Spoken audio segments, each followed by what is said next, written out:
Black women's health is so dear to me because the changes I've made in my life have been associated with it. The reason I Mhm. do what I do, like the food I eat, the books I read, and the way I carry myself pertains to that. Did we even have time to set the standards? I mean, if you look at our history, who set the standards? I'm such an advocate for not carrying the weight of the world on your shoulders.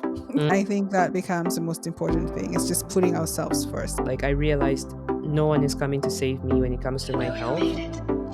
If you don't ask for it or if you don't even know you need more, Right. no one's coming to save you. You need to save yourself. Welcome, everyone, to the Feminine Outliers podcast. Your dose of fun, life advice, and experiences from two African professional women living and working in the Western world. We are your hosts, Zelda And Choolwe Mandona. and we are excited to have you here with us today. So, welcome back. Um, I'm hoping you guys have had a good week, good weekend, good work week, whatever it is. We are excited to be back here today because we're talking about a topic that Choi really enjoys. Yes. Yes. As you could tell Yes. from the title, we are talking about Black women health, and because obviously we are both Black women, we can at Mhm. least put in our 2 cents into the situation and tell people what we think, what Mhm. we have experienced. Mhm. And it's just a very broad topic because we're talking about health in a lot of different aspects. You think about health, you think about physical health, emotional health, mental health, all that encompasses your general well being as a Black woman. Mhm. So that is what we're going to talk about today. And we're excited to get into it. So, Yay. Joy, do you want to start us off? Yes, I would love to. Black women's health is so dear to me because the changes I've made in my life have been associated with it. The reason I Hmm. do what I do, like the food I eat, the books I read, and the way I carry myself pertains to that. And I think part of the reason why we have started this podcast is because we want to sort of spread new information because we growing up got information that looking back wasn't as helpful. Now we have figured out new ways to do things and we're out here telling our listeners, and if it resonates with you, then that's good. And so now that I've also learned some things about myself, I thought this topic would be really good to talk about and see where people are at, and also understand our listeners and say, hey guys, are you going through similar issues? Have you been through similar issues or have any thoughts on this?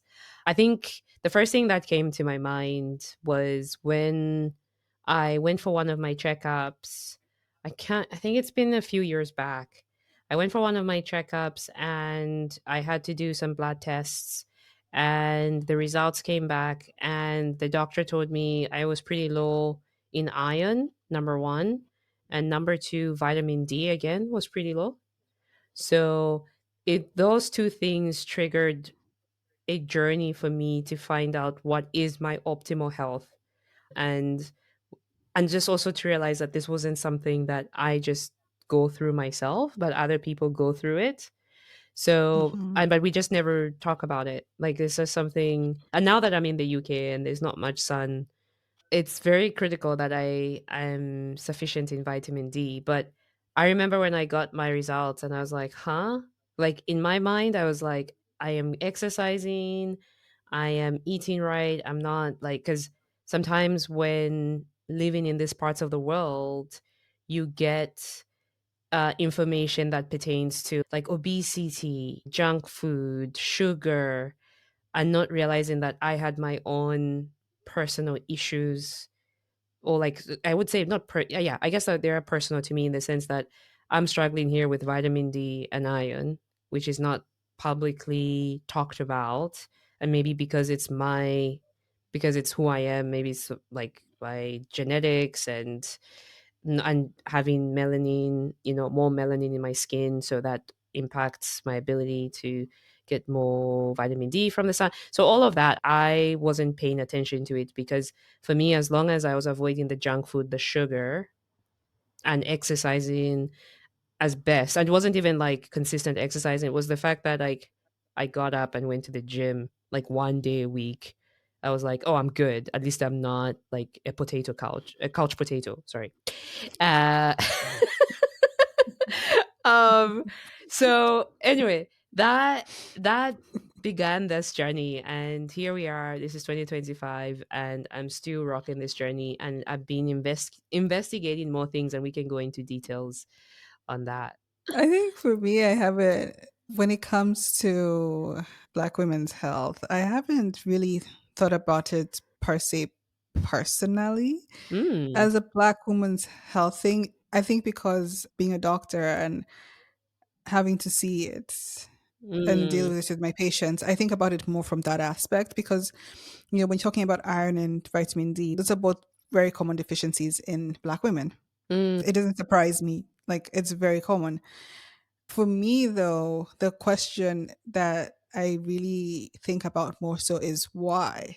Mm. Is why is that the why behind it is what's more important, because fine, if you see certain trends in certain populations, there has to be a reason behind it. Mm. That's where I get more intrigued and curious about it, because yes, I also had the low iron, low vitamin D, but Mm. like it becomes a thing of why is that a case? Vitamin D is actually one of the most studied ones because it's very simple and plain. Mm. The more melanin you have in the skin, the harder it is for your skin to just absorb the vitamin D. So you Mm. tend to be more vitamin D deficient. Mm. That one is a well understood fact in the medical community. And in general, I think also outside of the in the world, people kind of understand that the darker you are, you need more.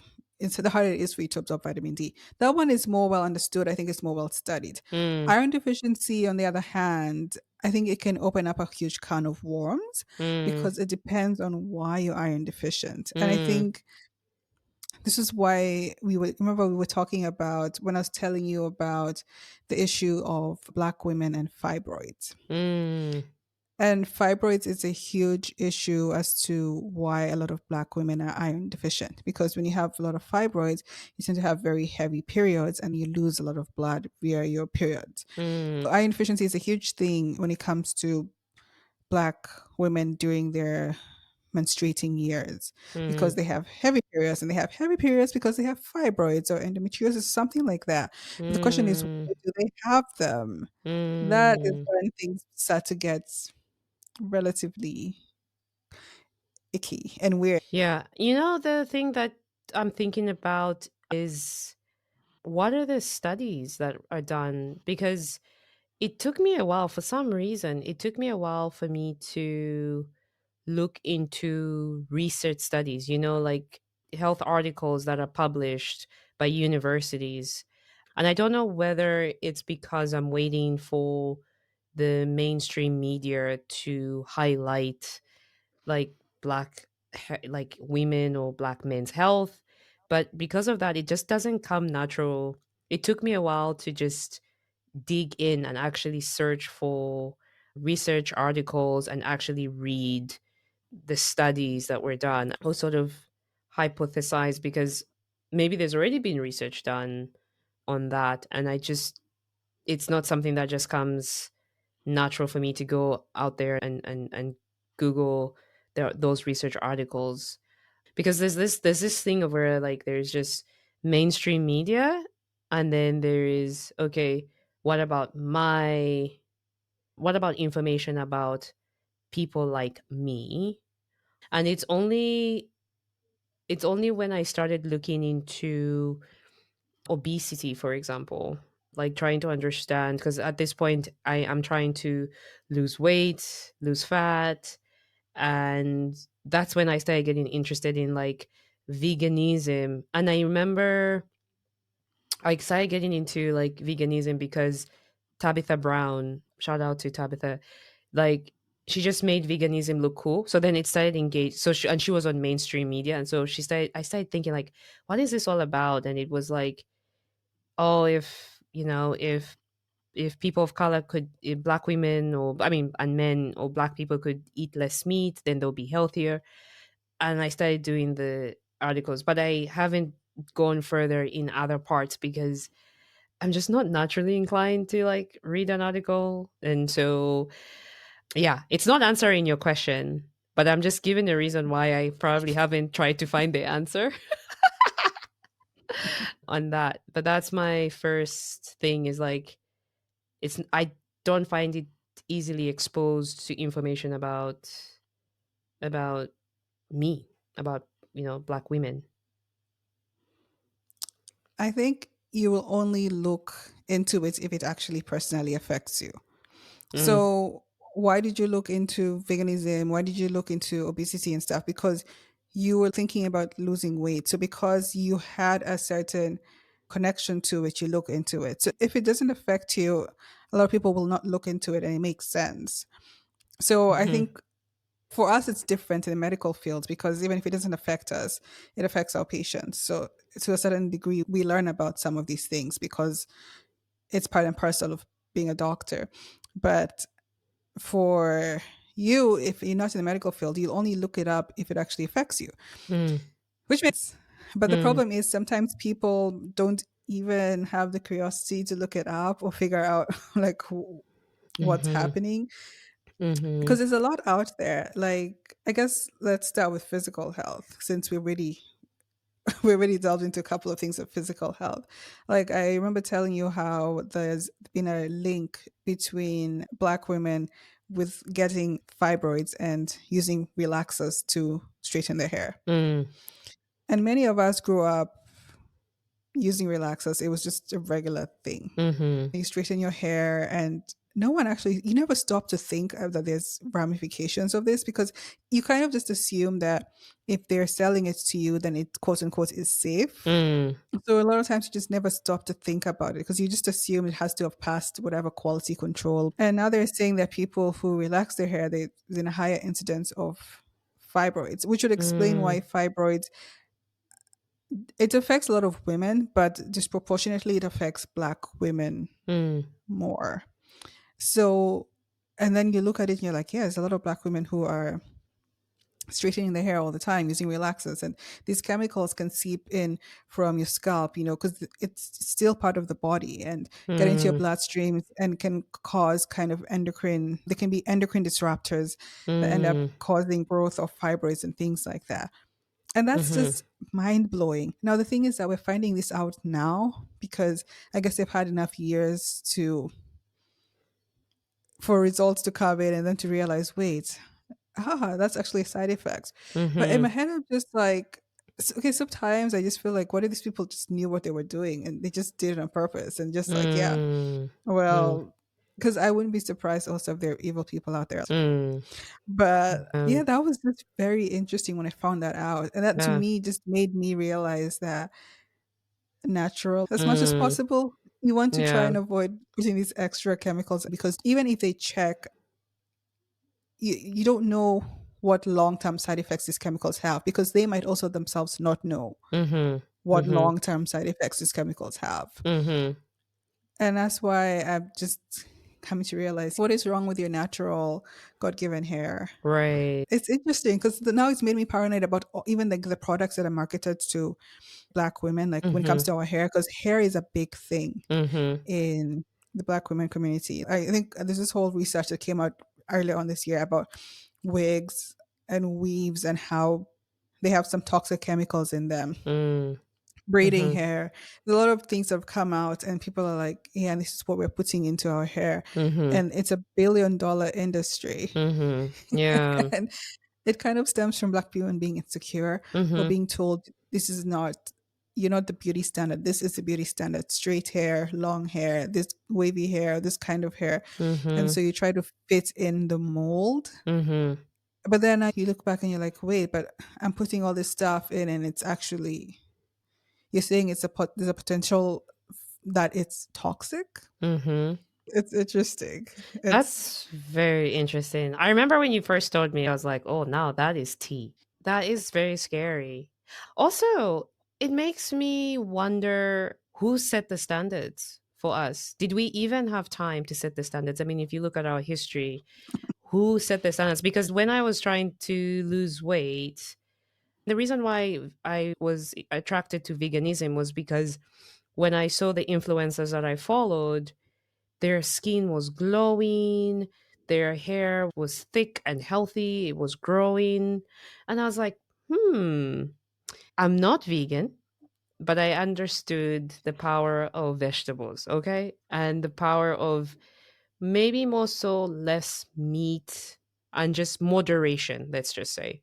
And so I moved from, instead of focusing on just eating what I ate without consciousness, just culturally, just being like, oh, this is how I ate when I was 10 years old. So I just want to maintain that. I moved away from that and said, okay, what is really good for me? So then my focus became health. Like there's me, Choolwe. What does my body really, really, I mean, what does it work best at? Like, how can I optimize the functioning of my body? So I obviously, for me, I realized like eggs is something that's just like keeps me healthy, protein with my strength training, but in moderation or in a way that is just good enough, not going far and beyond. Like I'm not going to be just eating meat for the sake of eating meat because I'm from Zambia. Like you in Kenya, they call them what? Nyama chop, nyama choma. How do they Mm-hmm. call? Yeah, Yeah, like you got it right. can you just imagine just eating nyama choma for the sake of eating nyama choma just because it's on the braai, it's on the, you're just barbecuing it. But now I've realized like no, this is enough. I can have a side of salad now, I can have a side of this and that. So I applied that to my hair as well because I was like, what is the standard? Do we have a standard for hair? And we talked about this in previous episodes about hair. And I don't know if we do have a cultural standard that is tied towards health. It's tied towards culture and bringing people together. Because if you think about it, even when our hair is relaxed and straight, it looks good. I'm not even going to complain. Like, I'm not even going to say it doesn't look good. When people's braids are fresh and new and you're bouncing your hair and living your best life, it looks good. But I feel like sometimes that is the focus and we're not considering health. We're not bringing health because when you put in health, it just brings you back a little bit. I kept in a weave for over 2 months because I saw a YouTuber who like grew her hair long if she kept it long. But then I didn't work on keeping it moisturized or hydrated. So by the time I took out my weave, my hair just like was breaking. And then I realized I was like, "Oh, no, this is not working out for me. At least it didn't work out for me." So, I've had to shift. I've had to center health over culture. So, Mm. and that has been a transition because it's just so I do it so unconsciously. Oh, I used to do it unconsciously to just do what I was doing when I grew up. And then I had to sort of diligently make the habit of doing different things. And so, which was a bit hard.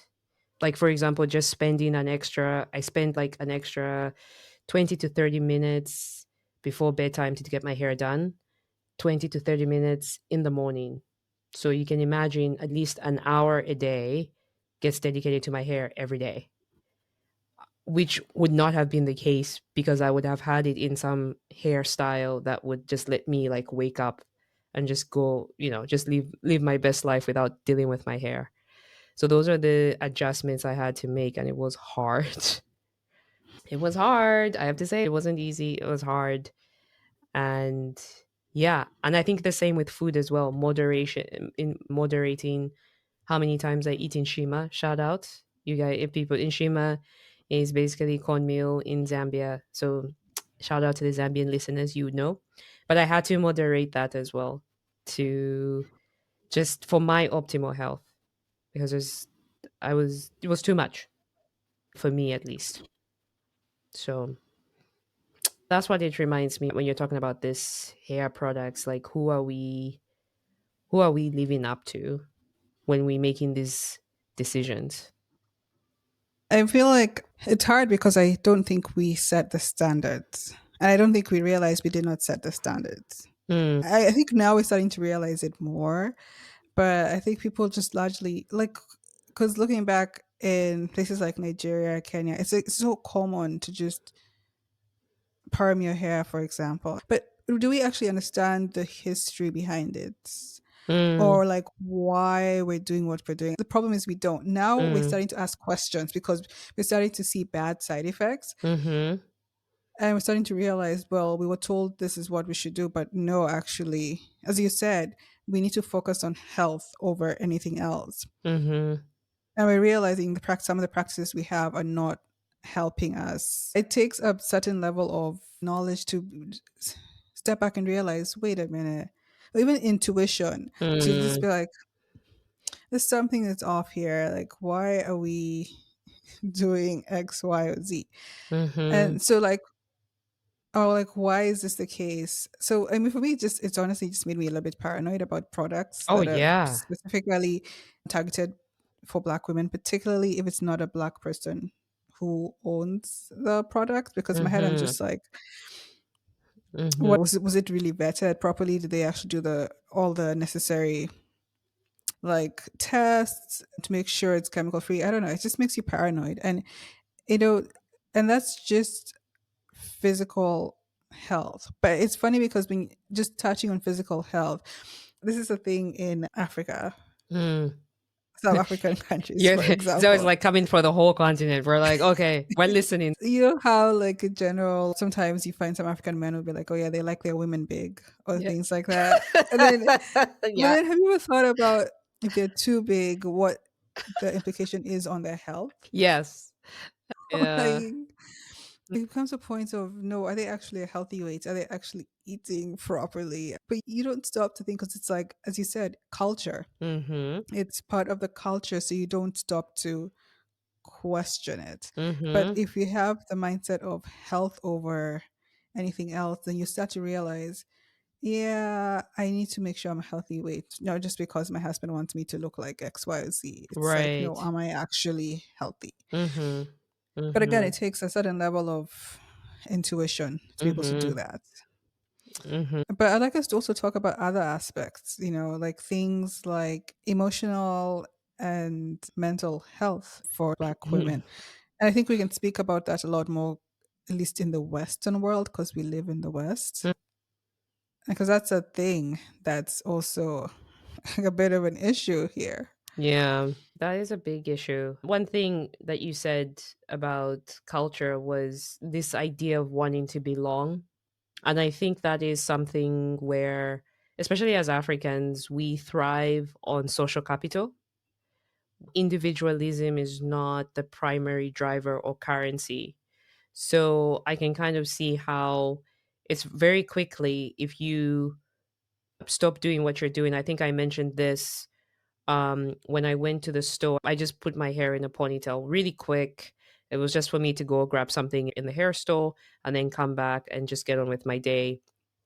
And I walked in and I remember the owner of the store was like, wow, it looks like you need to get your hair done. And she was just offering the services, her braiding services, and say, oh, like, these are the hours we have. But in my mind, I was like, I'm fine. I don't think I was looking like I needed something done with my hair. It was just in its natural state. And I usually know when my hair is dry. So, but it's again that fitting in. So our social capital is so strong that when we move out of it, you can sort of see the judgment, I guess, of why Mm. are you doing this?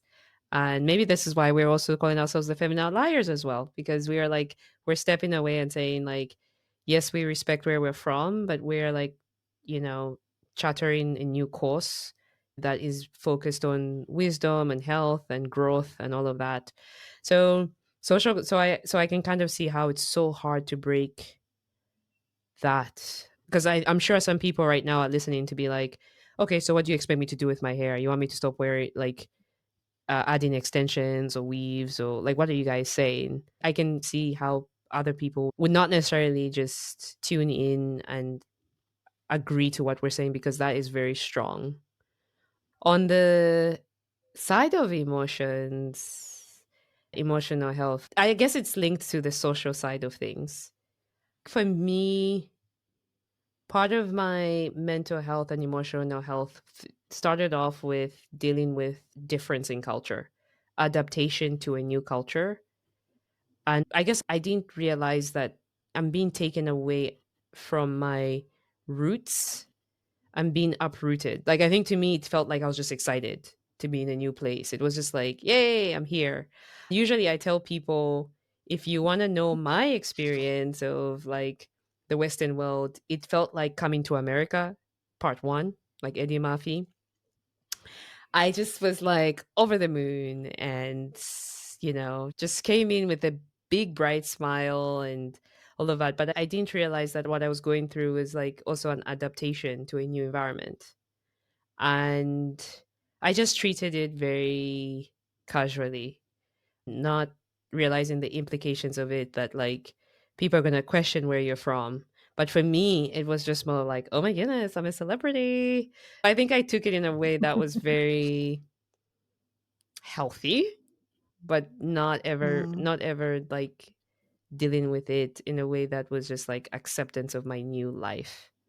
And I also didn't realize that people culturally had ideas of who I was even before they understood me. So like people, if they didn't know me, relied on stereotypes. So it's only after like a few years that I realized there's stereotypes about me, and I needed to, and me being like an empath or somebody who could feel other people's emotions or sort of sense like, wow, why are people staring at me? At least I sensed that for some reason. Like I sensed my difference. And that initially would cause me a lot of angst or a sense of like, oh, what's going on? What's wrong with me? Or so there is that before I even understood other aspects of like the stereotyping, the racism, and all of that. So I guess I'm just starting out with my context of how my journey of emotional and mental health in this part of the world started. Oh, what are you thinking? I feel like you have like, I don't know if you have like thoughts or you're like, I'm not sure. I just thought you'd go directly into what's happening. I felt like I was like, okay, I'm just gonna start from what comes in my head. I have a similar context to you in regards to the fact that, yeah, I was not necessarily aware of stereotypes and stuff before I came here. Like even when I came here, initially I wasn't, because you grow up in a place where a lot of people look like you. It's just normal. You're just human and it's normal. And then you come here and then there's a whole new element of it, Mm, you being black, but being African as well. And also being in fields that do not have much minority representation. mm, So I think obviously the more I got used to being in the US and stuff, the more I started to like open my eyes and see things. mhm, I must admit I've been relatively lucky in my career and everything. I really enjoyed my time for the most part. I have heard a lot of stories of the toll it takes on Black women in general, because mhm, we talk about how you feel like you have to be better than everyone else, mhm, work harder mhm, just to be seen as equal. mm, And it does weigh you down emotionally and mentally. And then always mhm, being questioned, like, are you even qualified? mhm, Or like, are you qualified enough to be here? Or where did you get your qualifications from? Or like, why are you in this field? Or Black women tend to get questioned a lot. And generally women get questioned a lot when mm, you're in a field that's mostly dominated by men. And now mhm, add on the complex of Black women. And so that's a stressor that a lot of Black women have to carry. And if you don't know how to carry it, it can really affect you, because if you're thinking about, oh, so and so, thinks this of me, and then you look at things from their angle, it becomes a whole entire issue. It's one of the reasons why in general I feel like Black women have developed thick skin, because you have to protect yourself from people out there. Sometimes I miss those good old days where you're totally oblivious to everything. You yeah, don't realize anything. yeah. Someone says something, and maybe if you were less oblivious, you'd actually pick up on what they're saying. But life was good back It then. was so good. It was so good. Yes. It was just like, yeah. And you just like, and that's the funny thing. I remember just going in rooms and just being like, just having this big smile. And I would just like come in and be like, "Hi, my name is Choolwe," and they'd be like, "Okay." And funny enough, though, it almost worked in our. At least it worked in my favor because people are like, "Okay, she's like pretty cool."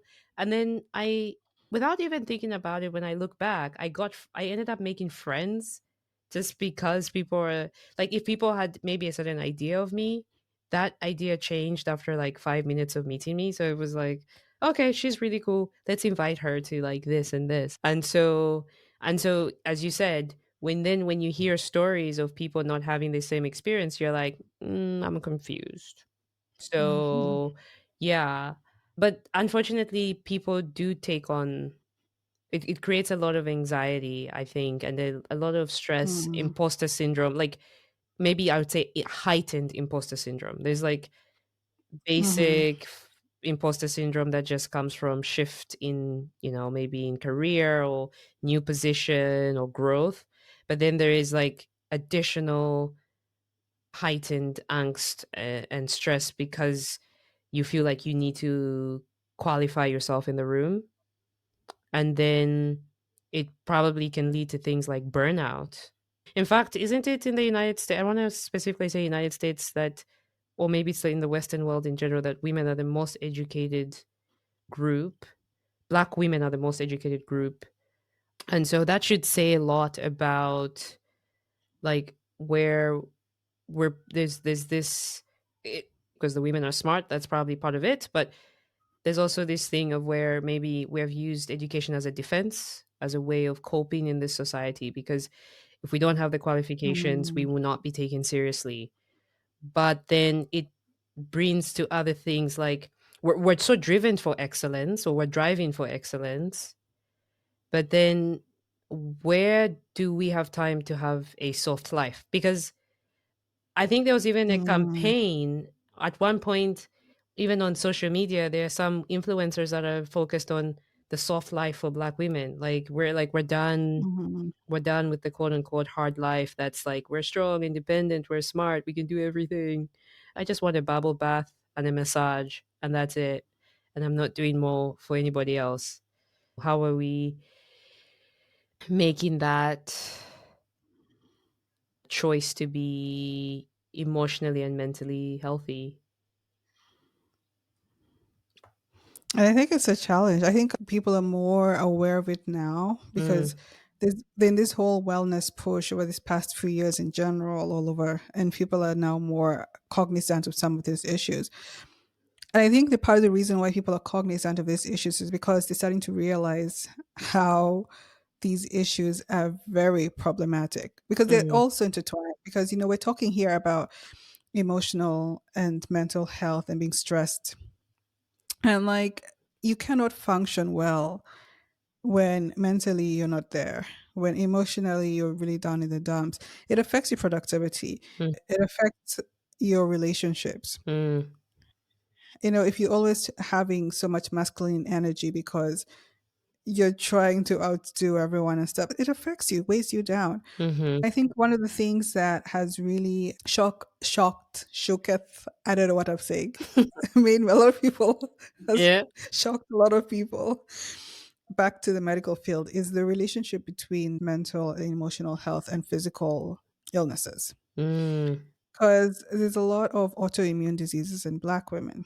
mm, And you ask yourself why. Autoimmune diseases have been linked to stress.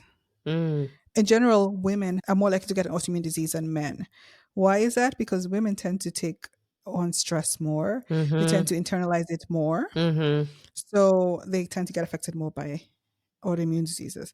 Then you mhm, add on Black women who are already in a very disadvantaged group and have to come in with all this emotional mental baggage that is mhm, largely from other people, but mhm, also from our own group. yeah, mhm, You also have a high chance of getting some of these autoimmune diseases because stress is a mhm, factor. I think people are becoming more aware of this and now they're trying to fix it. But fixing it is not a one stop shop. mhm, It's very complex because you have to have a certain level of self awareness, mhm, self confidence, self appreciation mhm, to also be able to block out all the negative energy you're around. mhm, Also, it depends on the kind of environment you're in. If you're in a mhm, toxic environment, you have to be able to move yourself, if possible, if you mhm, have the ability to move yourself away from a toxic environment, that will help you deal with the stresses and stuff.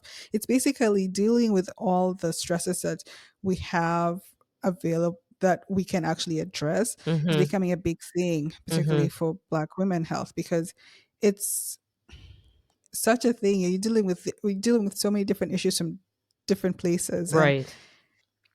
it's like now we're finally realizing these things actually have consequences, and Right. Yeah. it's a bit scary.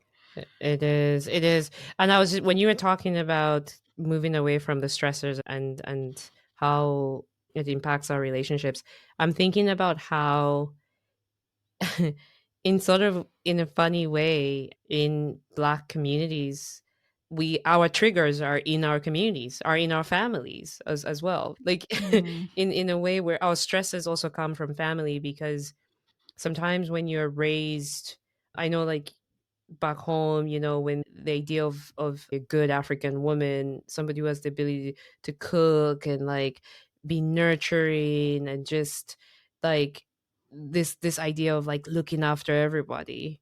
I think we all, if you're in a Black community, we either have that one aunt or mother or grandmother that like feeds everybody. Everybody's like, everyone knows her as like the good cook or like the person you go to de-stress, but then we never think about how those women are coping. Family burdens. You go to work, you're dealing with maybe racial bias. You come home and you're being told you need to be a nurturer. And then the people that you're nurturing is not just your kids, it could be your partners, or it could be your nephews or your nieces that you're supporting financially. There's so much. Black tax alone puts us in a situation where it's an additional stressor. So mhm, there isn't a haven for Black women to like rest in.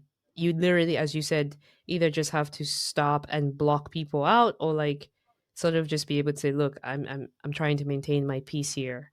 And I think in some way, I wonder if there is no other way of getting to that soft life without having to break that social structure and being like, I am not the one going to hold the family. Like everybody needs to participate in holding the family. It's not going to be, I'm not going to be the center of the family. And that might be hard, even mm. for family members to accept that, like, okay, you're not the center of the family. Like you're not the one holding the family together. So that's a very hard thing. And sometimes if people, say if you're an older sibling and you have younger siblings or aging parents that are expecting you to help them take over of leading the family, that's another stress. And we don't think about that. It's not even, doesn't have to be your boss. It can be your own family that puts you under so much pressure. So it's unfortunate. And I guess that's why it comes down to putting your health above anything else. And it's not easy. Mm, I think it depends on what complexities you're dealing with that are mm, affecting your own health. mm-hmm, Depending on, some of them might be really hard, some of them might be impossible for you to totally remove. So it becomes, how do you cope with it as well? mm, Like, do you yeah, have coping strategies? mm-hmm, It's, I think it's so important because when you have the weight of the world on your shoulders, it just becomes a whole, like, you have to kind of unburden that weight somewhere. yes, And hopefully it's somewhere healthy, therapy helps. mm-hmm, But at the same time, I'm such an advocate for not carrying the weight of the world on your shoulders. Like, mm, it's like, I've got to protect my peace. right, So yeah, I refuse to take on unnecessary responsibilities that are not technically mine. But I know mm-hmm, it's easy for me to say that. It's easy for us to say that because we are more independent and mm, we have a life, like, we're able to take care of ourselves. I mm-hmm. think it might not be as easy for other Black women to say this. Yes. Yes. So I think it's like just starting small and focusing on what is the best thing for my physical health, what is the Mhm. best thing for my mental and emotional health. How can I better myself? But you also have to know your triggers before you actually know how you can improve yourself. Because Mhm. I don't think we all have the same triggers. There might be different triggers for different people. So once you figure that out, it's when you can actually figure out how to help yourself out. Mhm. You know, you said something that resonates with me where the practice has to be intentional because Mhm.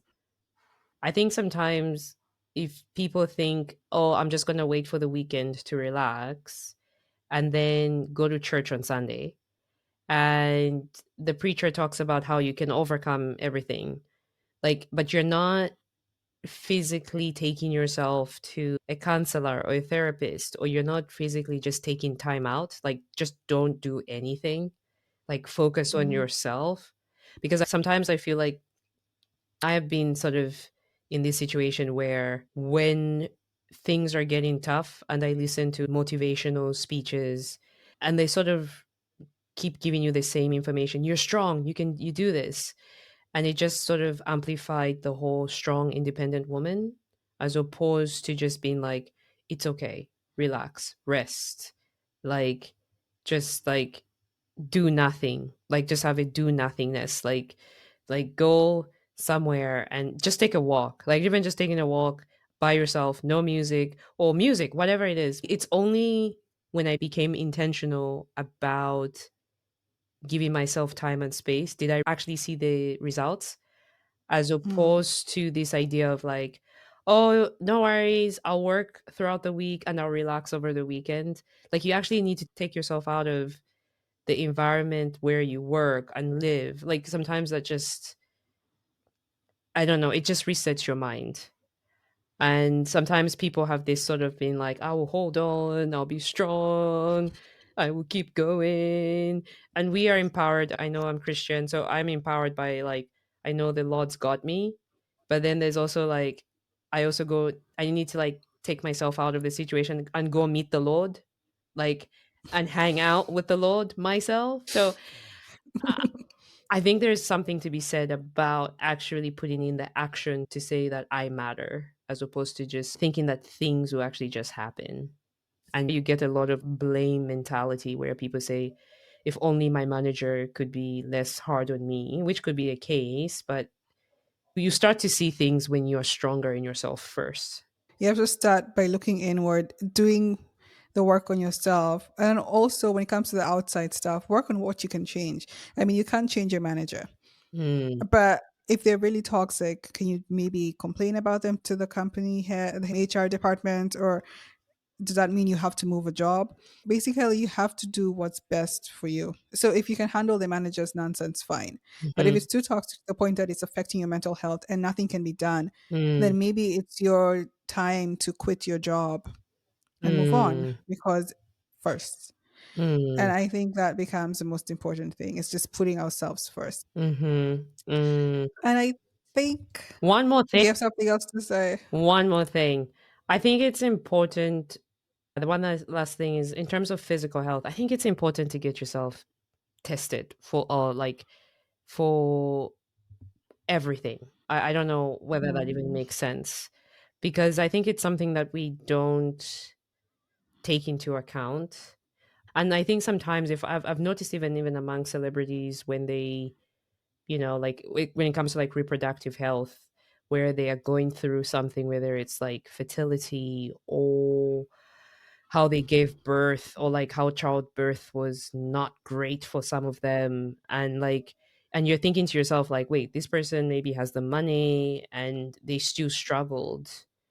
And then, and you find that there'll be a lot of celebrities that champion open discussions about women's reproductive health.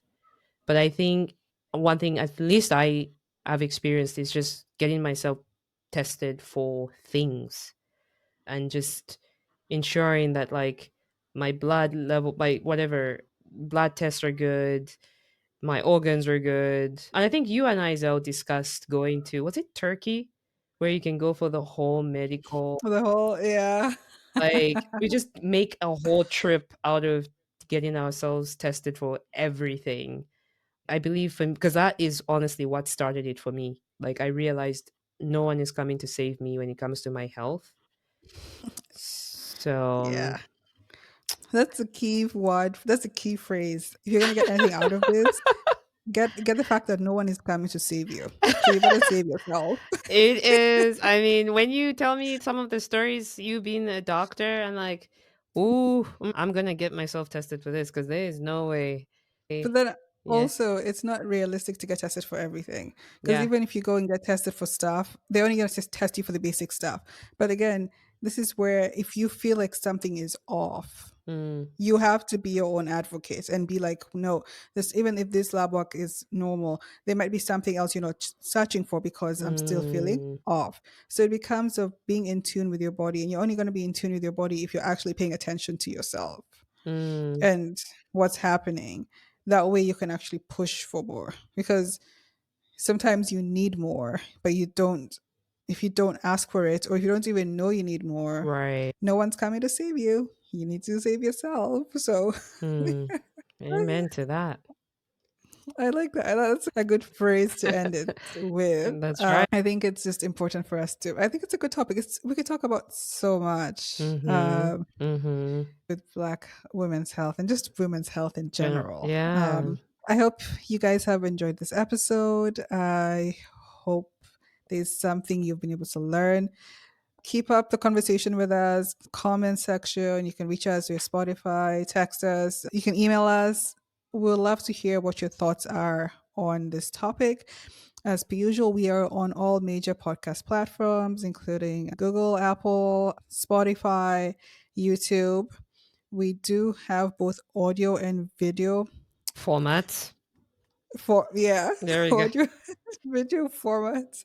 So if you want to see us in video, you can see us on YouTube. Woohoo. Otherwise than that, you can listen to us on all other audio platforms. Mm-hmm. Our Gmail is feminine.liars@gmail.com. Please feel free to reach out to us. If you have any comments, if you want to work with us, we're open to all of it. We just are trying to grow and engage with our audience more. Be expecting more of us because we have many more exciting episodes to come. Nice. So until next time, guys, have fun, live large, and don't be afraid to be an outlier.